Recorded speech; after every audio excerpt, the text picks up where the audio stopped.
Hi, and welcome to HRS 5200, Assistive Technology for Seating and Mobility. I'm Carmen DiGiovine. Well, welcome to another semester with a course from the Assistive and Rehabilitative Technology Certificate Program. I'm glad to have you here with me. I'm extremely excited about this course. As many of you know, seating and wheel mobility was my first love in assistive technology. I got my start in seating and mobility. And so it's an area I'm very passionate about. I'm really looking forward to this course. This is the third time I'm teaching the course. So I feel like I got a good cadence with this course and have a good understanding of what information, what learning activities I should give you and have you complete so that you can better understand the ideas and concepts in this course. The first module that we're going to talk about is Introduction to Seating and Mobility, the evaluation. And sometimes I call it the H in the HAAT model, the human in the HAAT model. So once again, pulling in that stuff from HRS 5100. I think this is going to be the longest video for the semester, but I could be wrong. I have a lot of information that I want to cover today. So just bear with me for a little bit. First off, for those of you that are also taking HRS 5450, I'll let you know I'm doing the same intro for both this course and HRS 5450. So if you've heard it already, you can scan right through it, skip right through it. But if you haven't, here's a little bit of information about myself. I feel like oftentimes students want to know more about who their instructors are. You know, why are they putting all these learning activities together for this course? So I'm Carmen DiGiovine. I'm the director of the Assistive and Rehabilitative Technology Certificate Program. I'm also a clinical professor in the Occupational Therapy Division within the School of Health and Rehabilitation Sciences. So that's at Atwell Hall, the School of Health and Rehabilitation Sciences. That's primarily where I work. I'm also the director of Rehabilitation Science and Technology for the Assistive Technology Center within the Ohio State University Wexner Medical Center. Ooh, that's a mouthful. And so that's the Assistive Technology Center that's on the other side of the Olentangy River over in Martha Morehouse. So that's where we're located. That. And there I really focus on rehabilitation engineering. My teaching philosophy, I learned a lot over the past 13 years that I've been at the Ohio State University, or almost 13 years. And one thing is the way that I teach has changed over time. My teaching philosophy is really about the goals. And the goal is that you are able to learn the material in such a way that you're able to apply it in other courses or within your profession or within future jobs. It's not about just learning the material. It's about being able to apply it. That's the important part. So I feel like the learning activities all focus on your ability to learn the knowledge and take that knowledge into the real world. The learning activities really are there to help you learn. I know people might think a quiz might not be there to help you learn, but the quiz is there to help you learn, to help you understand what is important. And as well as the discussions. And when you're completing the discussion post, be sure to go back and learn from everybody else. Something that's important to me are deadlines. And the reason I bring that up is more so the understanding and the appreciation that sometimes deadlines get in the way of other things that are going on in your life.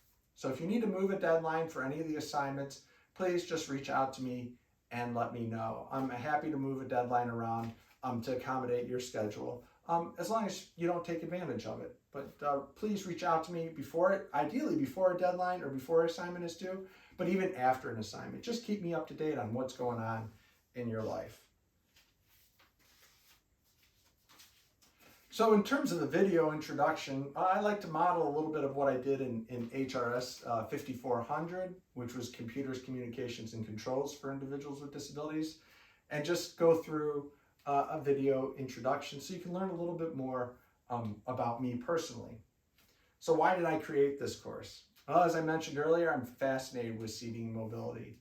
I can't believe the importance of the setup of a manual wheelchair, a power wheelchair, or a scooter, and how that can impact an individual's ability in terms of mobility around the community, but also when they're not moving when they actually have to perform an activity, like reach and grab something off of a shelf or sit for a long period of time working on a computer. It can have a huge impact on a person's ability to interact with their environment.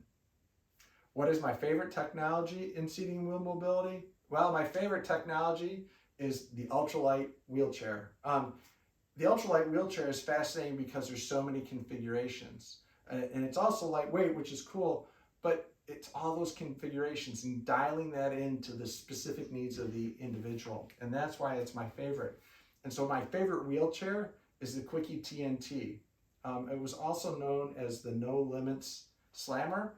It's no longer made, but I just thought it was a really cool idea. So go take a look for it on the internet, the Quickie TNT, or the Quickie Takes No Tools wheelchair.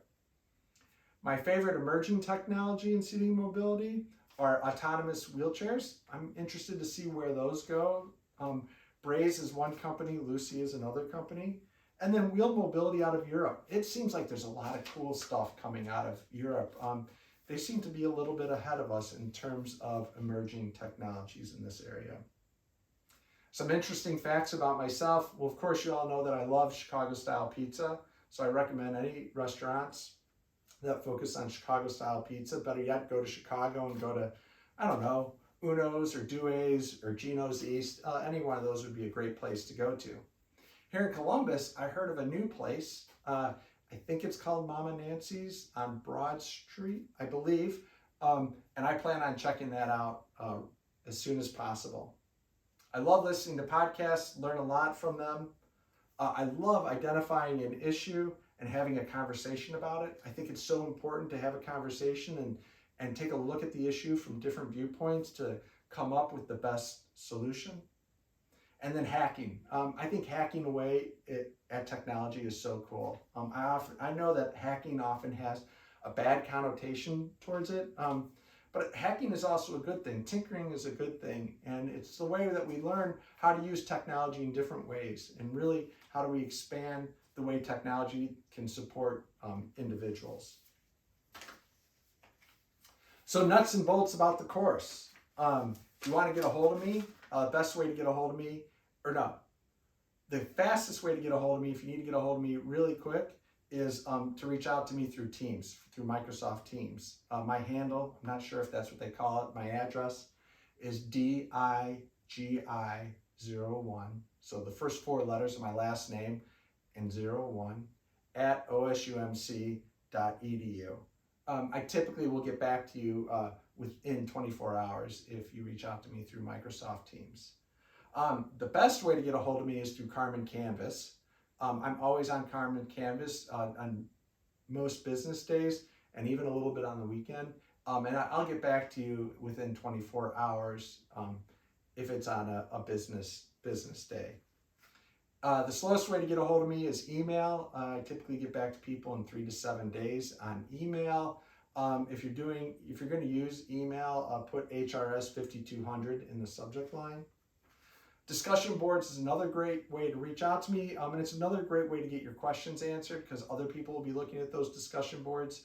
There's 2 discussion boards that you'll want to pin, the general questions discussion board and the HRT/RE topics discussion board. General questions discussion board is just what it says. It's questions about assignments or activities that are coming up. The HRT/RE topics is just cool stuff that you find on seating and wheel mobility that you want to share with everybody within this community because it really is a learning community. My office hours are Tuesdays from 9 to 11 and then once again 1 to 3 on Tuesdays.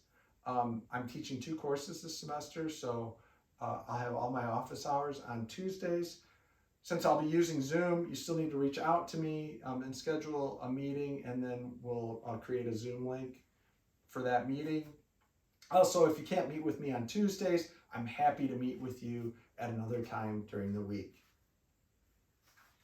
So the course structure. Well, the first thing I recommend is that you go back and you take a quick look at chapters 1, 3, and 6 in Assistive Technologies, Principles, and Practices. So that's the textbook from HRS 5100. Take a look at the HAAT model. Take a look, so that's chapter 3 primarily. Take a look at the AT service delivery model. That's primarily chapter 6. And take a look at the general concepts around assistive technology. That's chapter 1. I will be referencing all of that information throughout this course. I'm using that as a foundation for this course. The first part of the course, specifically modules 1 through 6, focus on the person, so the H in the HAAT model. The second part focuses on technology, so the AT part of the HAAT model. The A is the obvious, seating and mobility, or posture and mobility. So that's kind of obvious. We don't have to worry about that. That's not going to change throughout the course. But the last part of the course focuses a little bit on the context, and specifically the physical environment. And so we'll talk about that a little bit more in modules 13 and 14. But in preparation for that, I want you to go out and look for different environments that people could use a wheelchair, or that may be challenging to use a wheelchair, and we need to identify new technology. So keep an eye out for that as you're moving around the community, of places where buildings, landscaping have done a great job of setting it up so that it's easy for somebody to access, and sometimes when it may be a little more challenging to do that. And we'll be incorporating that into some assignments near the end of the semester.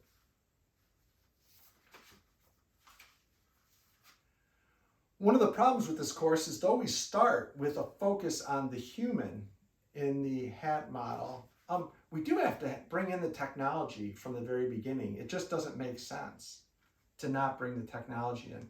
So if you have a question about a manual wheelchair or a power wheelchair or a scooter, or maybe an assessment technique, I recommend just taking a look at the outline for chapters 9 through 16 in section 4. You may have to go and look at that every once in a while, just to get a better understanding of what the different concepts are. What is camber on a manual wheelchair? What is slope in a seating system? What's the seat to back angle in a seating system? What are the different types of settings in a power wheelchair? You may have to go and look at that a little bit. I will provide learning activities, mainly videos, that give you some of the background information that you'll need to know about technologies as we move through these first 6 modules, but you will have to go and look every once in a while in the textbook. Finally, for my last recommendation, I know I'm getting a little long-winded here, I recommend grabbing or identifying the following items for your own use throughout the semester. These items are not required, but they can help you out a lot as you learn more about seating and wheel mobility. So the first one is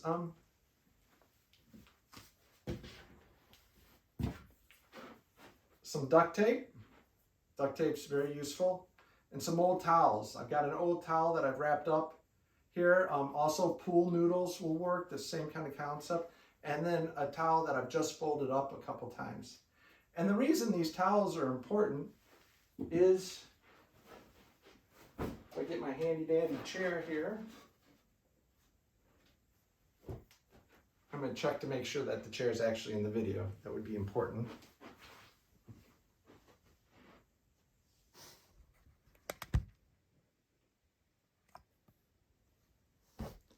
There we go.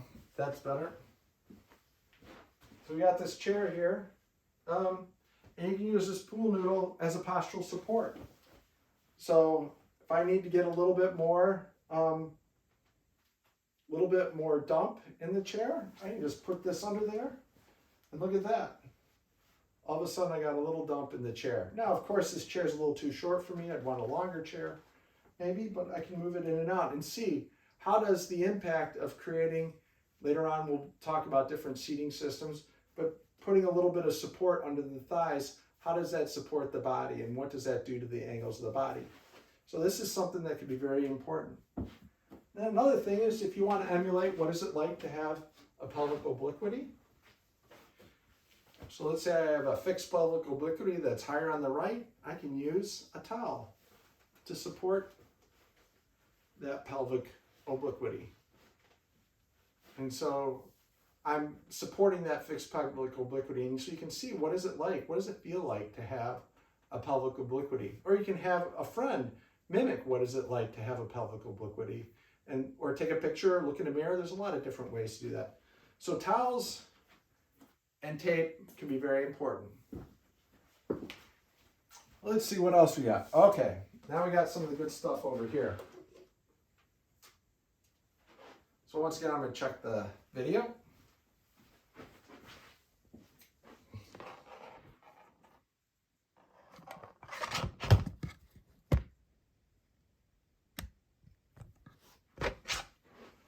Raise it back up. Hopefully I'm not cutting off my head. So a tape measure is a great tool to have. A soft cloth or a soft tape measure, so that allows you to get circumference. It's a good tool to have.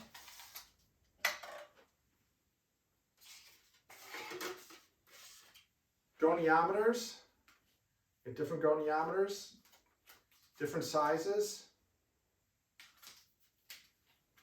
to measure angles. This will be important later on.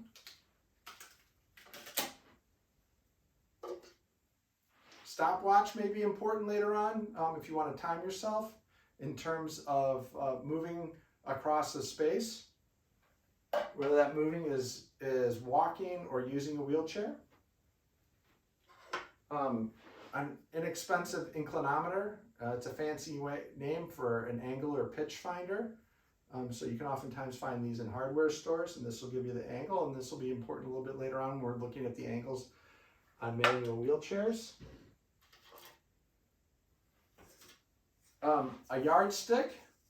So this makes it easy to measure across your hip width or shoulder width. So, or to get the height of an object.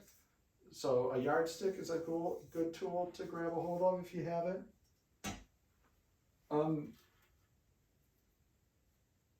then tie wraps are also a great thing. Velcro, I don't have Velcro with me. Velcro is another great tool to have. So these are some of the things that you may have around your house that you may want to use throughout this course. The last thing I want to talk about is, which is going to be beneficial for you, is grabbing a hold of different seating surfaces. So if you remember from HRS 5100, I had you look at different seating surfaces. We're going to be doing that again.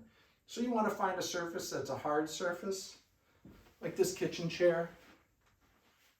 You want to find one that has a back and one that doesn't. An easy way to do it if it doesn't have a back is just to turn sideways on it, and so you can see what the impact of having a back support is.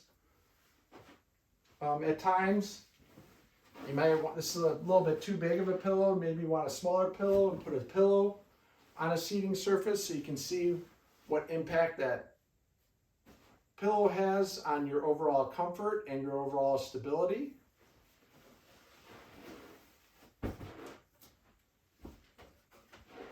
And then another thing you could grab is a stool. And stools are great because there's no back in any direction. So you can really swivel around, and usually they're a little bit higher up so we can get a better idea of the seat height and demonstrate that. The problem with the stool is there's very limited seating surface. So that becomes problematic.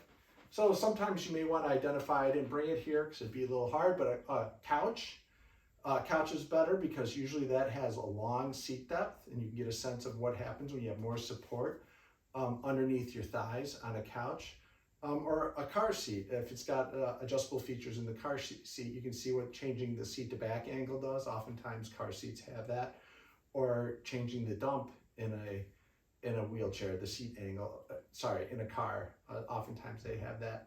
They may have that feature as well.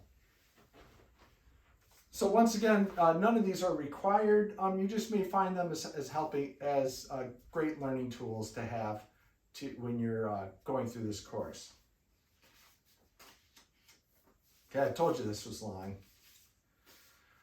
Okay, the last thing I want to talk about, or second to last thing, is actually talk about Module 1. Introduction to Seating and Mobility, the Evaluation. Jeannie Minkle does an outstanding job in Chapter 1. I think you're going to find the chapter very helpful. It's well written. I think it's easy to read. In it, it has a lot of check boxes, things you may want to incorporate into assessment. So try to really think through, what is pelvic obliquity? What is pelvic rotation? What do these different things potentially look like? And you should try to mimic them in a seating surface. Or if you don't want to mimic them or can't mimic them, then ask somebody else to mimic them for you. Use a mirror so you can see what's going on, or use video from your phone or a photo from your phone to see if you're actually able to mimic some of these positions. Something that helps is to wear a belt, because a belt can help, especially with the pelvis, so you can see what happens when you move the body around. Better yet, at the end of the, or throughout the chapter, Jeannie has case studies. Try to mimic some of the different positions and postures that Jeannie talks about with the case studies. The thing I'd like you to focus on from the textbook is that it has 3 components: the interview, the functional assessment of mobility, so the mobility part, and the functional assessment of posture, the postural part. The other thing that I have for a learning activity in the first module is an introduction to Ryan Martin. So I want to bring in people who are working in the field so you can get an idea of who is working in the field and what types of jobs are available in seating and wheeled mobility. So I said there are 2 things left. This is the second thing. Cool assistive technology for seating and mobility. There is a ton of it out there. I love going out and learning at what new technology is coming out, what is on the horizon. The International Seating Symposium is coming up at the end of January. There'll be a lot of great technologies that they'll be talking about there. But for this first module, I thought I'd highlight the Toyota Mobility Foundation. They had a Mobility Unlimited Challenge. So I'll provide a link to the finalists that were in the challenge, and then I'll provide a video for who actually won the competition. The winner was the Intelligent Ultralight Carbon Fiber Wheelchair by Phoenix Instinct out of, I believe, the UK. So I'll provide a link to the video.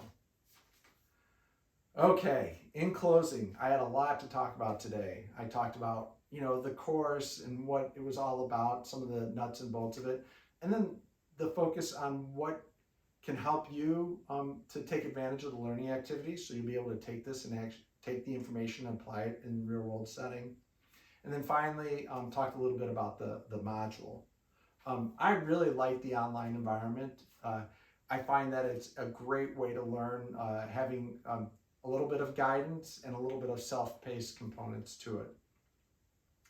I hope you enjoy the course, but the way this course really works well is your interaction in the discussion posts or reaching out to me if you have questions throughout the course.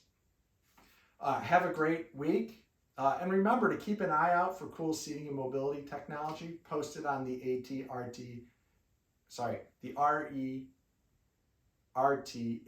discussion post part of the Carmen Canvas. Keep an eye out for challenging physical environments, and keep an eye out for physical environments that are really cool and really subtle and support mobility. Remember, every challenging environment provides an opportunity to identify a new solution or an innovative solution. Take a photo of some of those different environments that you see, or take the link to the website, and post it in those discussion posts. Okay, that's all for now. I really am looking forward to this semester, and have a great week.